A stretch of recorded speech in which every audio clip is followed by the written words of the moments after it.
इस वक्त इंटरनेट पे लोग ऑस्ट्रेलिया में हुए बॉन्डिविच टेररिस्ट अटैक जिसमें ज्यूज को टारगेट किया गया उसके बारे में डिस्कस कर रहे हैं। और भारत के एक्सटर्नल मिनिस्टर एस जयशंकर ने इसी वक्त इसराइल को विजिट करने का फैसला लिया है। नमस्कार, welcome to Jio politics.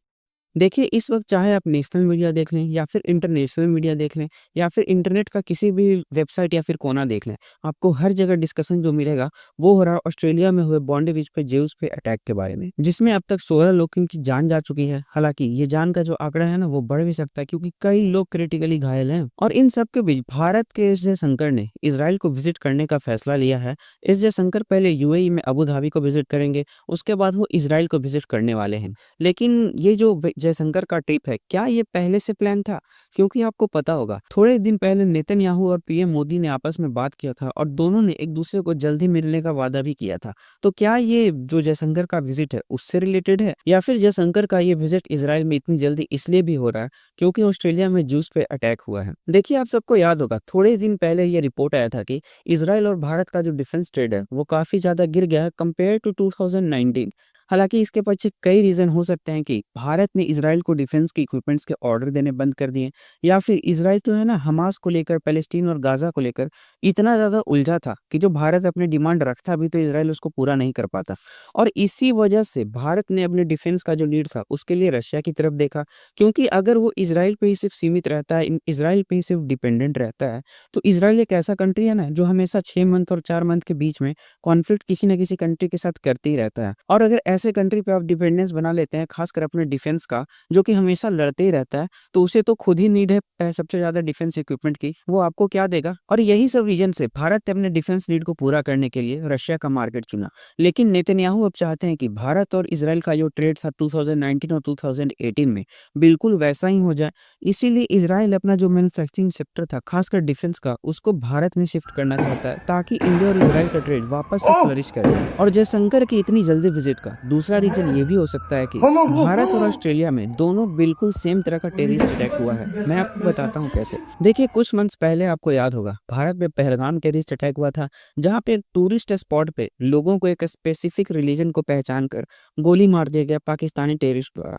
Actually वहाँ पे हुआ ये था कि कुछ टूरिस्ट वहाँ पे इंजॉय कर रहे थे और कुछ पाकिस्तानी टेररिस्ट वहाँ पे जाते हैं, लोगों से उसका रिलीजन पूछते हैं। अगर लोग रिलीजन झूठ बोल देते हैं या फिर उनको शक हो जाता है, तो लोगों से उनकी पैंट उतरवाते हैं, उनके प्राइवेट पार्ट्स चेक करते हैं, और जो जो मुस्लिम निकलता है उसको छोड़ देते हैं, और जो जो हिंदू टूरिस्ट निकलते हैं उनको मार देते हैं। और बिल्कुल सेम इसी तरह का टेररिस्ट अटैक हुआ है ऑस्ट्रेलिया के बॉन्डी बीच पे। बस फर्क इतना है कि भारत में उन्हें पहचान करनी पड़ी थी कि कौन सा टूरिस्ट हिंदू कम्युनिटी से बिलोंग करता है, लेकिन ऑस्ट्रेलिया में उन्हें पहचान करने की जरूरत नहीं पड़ी, क्योंकि जूस कम्युनिटी जो वो हनुका फेस्टिवल को इंजॉय करने के लिए, उसको सेलिब्रेट करने के लिए वहां पे इकट्ठा हुई थी। तो टेररिस्टों को पहले से ही पता था कि जो जो बीच पे लोग दिख रहे हैं वो ज्यूज कम्युनिटी के ही हैं, तो उन्होंने बस ओपन फायर करना स्टार्ट कर दिया। और दोनों ही टेररिस्ट अटैक्स में पाकिस्तानी नेशनल की इन्वॉल्वमेंट रही है। हालांकि भारत ने तो उसके बाद ऑपरेशन सिंदूर भी स्टार्ट किया था, लेकिन अब देखते हैं इसराइल भी तो चुप नहीं बैठेगा। अब तक जरूर मोसाद एक्टिवेट हो गया होगा और वो ऐसे लोगों को छोड़ेगा नहीं। और इसी वजह से हो सकता है कि एस जयशंकर और नेतन्याहू आपस में मिलकर कोई स्ट्रेटजी बताएं, क्योंकि इन दोनों का प्रॉब्लम सेम है, वह है पाकिस्तान। और इससे जब सेम प्रॉब्लम है तो सेम सॉल्यूशन भी निकालना चाहिए। मे भी जयशंकर और नेतन्याहू कोई आपस में मिलकर एक सॉल्यूशन निकालें। और अगर हम बात करें ऑस्ट्रेलिया में हुए टेररिस्ट अटैक, तो उसमें शामिल था साजिद अकरम और नवीद अकरम। वेट, अब आप सोचेंगे कि साजिद अकरम, नवीद अकरम, क्या ये दोनों फैमिलीज थे? जी हाँ, बिल्कुल, ये दोनों फादर एंड सन थे। साजिद इनका फादर था, नवीद का।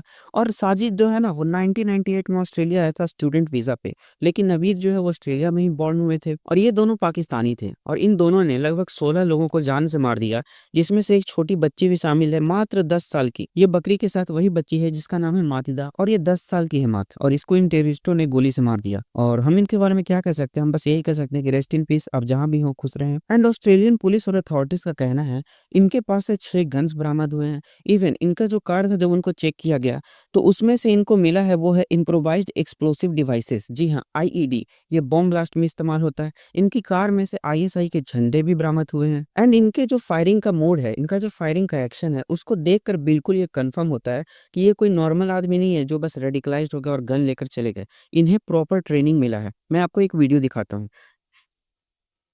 तो इस वीडियो में जो आदमी आपको शॉट करते देख रहा है, इसका नाम है नबील अकरम। ये बस 24 साल का है और जिस तरीके से ये गन को चला रहा है, उससे फायर कर रहा है इतना फास्ट, ये बिना ट्रेनिंग के पॉसिबल ही नहीं है। क्योंकि इसके पास जो गन है ना, वो एक बोल्ट एक्शन राइफल है। पहले आप उस पे एक बार लोड करते हैं कुछ गोलियाँ, उसके बाद ट्रिगर दबाते हैं तब फायर होता है, फिर ट्रिगर को रेस्ट करते हैं, फिर फायर होता है।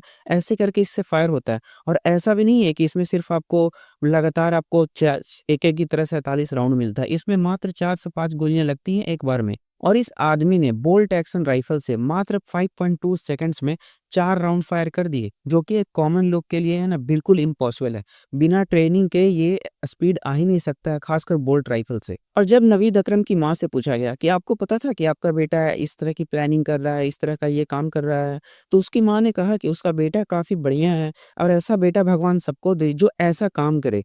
मतलब कि आप सोच सकते हैं इवन घर की जो लेडीज़ हैं वो भी कितनी ज़्यादा रेडिकलाइज़ हैं। उन्हें बिल्कुल शर्म नहीं था कि उनके बेटे ने ऐसा काम किया है और 16 लोगों की जान ले ली है और कई तो अस्पताल में भी भर्ती हैं। क्वेश्चन ये है कि क्या ऑस्ट्रेलिया एंटीसेमिटिज्म पे कोई रूल बनाता है या फिर वो पाकिस्तानी नेशनल को वीज़ा देना ही बंद कर देगा?